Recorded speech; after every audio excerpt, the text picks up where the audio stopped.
John Wayne Gacy, the devil in disguise. To his neighbors, he was just a regular guy, a contractor, a man who threw block parties and dressed up as a clown for kids.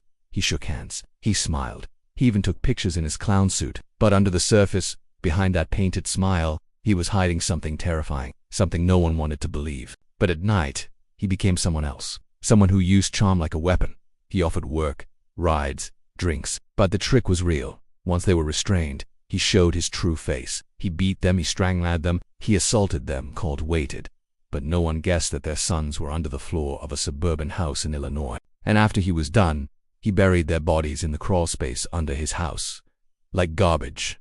Like trophies. Then once they were in his house, he turned.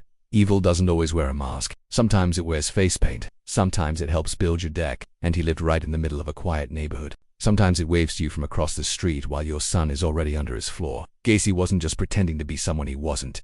He built a whole second life underground. Literally, because under his house, in the crawl space, were the bodies of boys and young men. Dozens of them stacked, buried, all of them lured, trapped, and murdered by a man who looked completely normal on the outside. Years.